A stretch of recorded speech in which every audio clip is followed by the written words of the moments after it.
Glória a Deus, venho saudar a cada irmão, a cada irmã nesse dia com a paz de Cristo Jesus, que Deus vai abençoar o teu lar, a tua vida, o teu ministério, o teu casamento, a tua saúde e principalmente a tua vida espiritual, amém?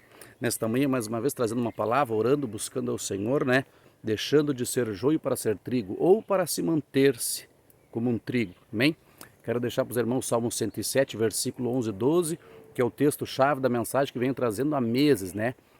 Percebi que alguns irmãos a mais se inscreveram ali no canal, né? Quando vê, eles pegam o texto cadiente, não conseguem entender, né? Para voltar lá atrás, são muitos meses.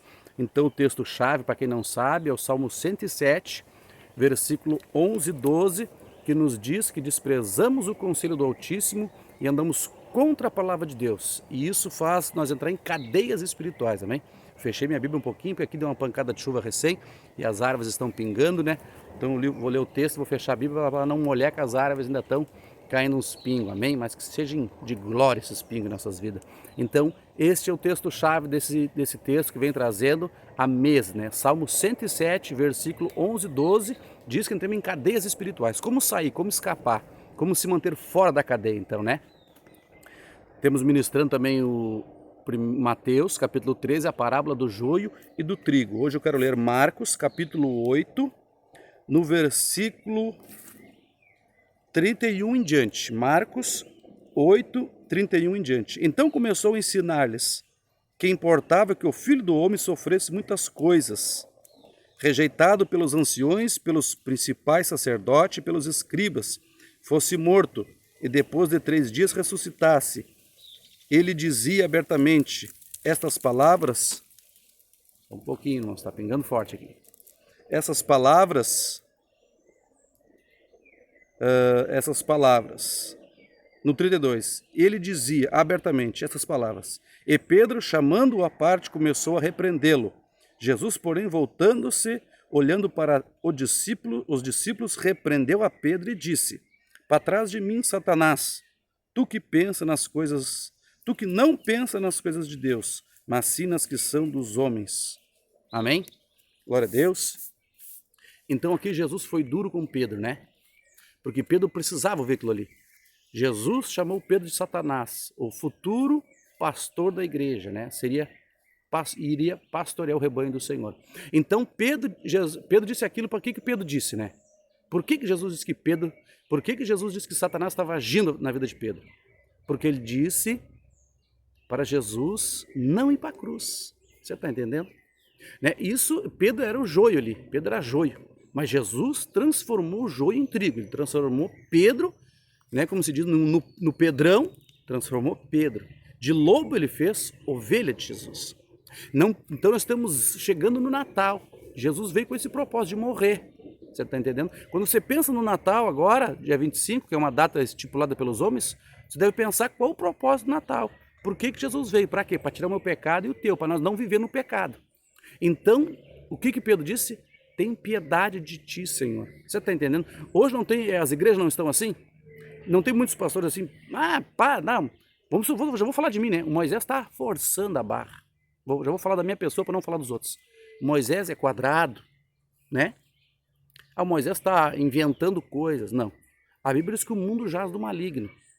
Então, onde é que o pensamento de Pedro estava na terra? Que jeito? Tem piedade. Os crentes hoje na política, não, nós temos que ter um país de bênção, um país de paz, prosperidade. Não é assim? Temos que ter piedade do povo. O que Jesus disse? Ô demônio, sai da minha frente. Tu és para mim uma pedra de tropeço, disse Jesus para Pedro. Não foi isso? Por que ele disse isso? Porque Pedro estava pensando nas coisas da terra. Preste atenção no contexto. Joio. Pedro era o joio, tropeço. E hoje nós temos assim, de cada 10 grãos, 9 é joio. Mas eu não estou pregando para apontar, eu estou pregando para nós mudar para trigo. Enquanto Jesus não volta, eu oro e luto para que você, que está tendo a atitude de joio, seja um trigo. Não sou melhor que você, só que eu não estou com meus olhos nem um pouco preocupado na terra. Estou preocupado com as ovelhas que aqui estão, mas com a terra não estou nem aí, porque o decreto já foi dado, o mundo jaz no maligno. Acabou. Né? As pessoas dizem, os crentes entregaram a praia para o diabo, os crentes entregaram a televisão para o diabo. Eu não entreguei nada, irmão, sabia? Está escrito só do que eu estou citando há 2000 anos para cá. O mundo jaz no maligno. Ponto. Então qual é a minha preocupação? Que tu saia do mundo, sai do meio dele, povo meu. Essa é a minha preocupação. Para quê? Para que se tu pensar nas coisas da terra, quem é que está por trás, irmãos? Quem é que está por trás? Jesus deixou bem claro, Satanás. Né? Então nós vamos em Mateus 4, eu falei há pouco dia da tentação de Jesus. Jesus assim, o diabo diz assim, ó, aqui Satanás, aqui Jesus, se tu me adorar, tudo eu te dou. Porque o mundo já é dele, o mundo já é do maligno. Né? E Pedro estava com esse pensamento, o que é que estava colocando essa minhoca, como se diz, né, no gaúcho, na cabeça de Pedro? Satanás. Tem piedade de ti, Senhor, né? Tem misericórdia do Senhor para trás de mim, Pedro. Tu és uma pedra de tropeço, né? Mas Jesus não tropeçou. Ele disse, não, ele veio para cumprir o que Deus mandou. Eu tenho que cumprir na terra o que Deus tem para mim. Seja que muitas vezes não é muito confortável, nem ao meu coração, nem aos meus ouvidos. Mas eu vou por isso aqui, ó. Eu vou pela palavra. Eu não estou preocupado com o que me dizem. O que manda no meu coração é a palavra, é o Espírito Santo. Se a Bíblia diz que o mundo é do maligno, já é do maligno. Eu sou de Cristo, então eu não tenho nada com esse mundo. Eu tenho com as almas. Eu tenho compromisso com as pessoas, com as ovelhas, né? Eu estou preocupado com as ovelhas. O mundo já é do maligno. Se eleja A, B ou C como presidente, vai se cumprir o que Deus quer e ponto. Eu só tenho que manter você com os olhos no reino. Pedro, tu só pensa nas coisas da terra, para trás de mim. Amém? Então, pense nas coisas do céu. Olhe para a palavra, vai ler a Bíblia, vai orar, vai pedir, ó Senhor, me dá direção. Será que o diabo não está me dilubriando, Senhor? É tempo de tu orar e pedir, Senhor, dá-me graça na palavra. Esse texto aqui é muito chave. Por isso que as pessoas entram em cadeia. Por isso que diz o Salmo 107, né? Versículo 11 e 12. Se Pedro estava rejeitando o que Deus mandou Jesus fazer, não é? Pedro sabia que ia vir o Messias. Por que ele estava retrucando, né? Bom, está escrito, Senhor, o Senhor vai morrer, né? Não vai ser fácil, mas vamos enfrentar. Que Deus abençoe a tua vida, em nome de Jesus. Paz.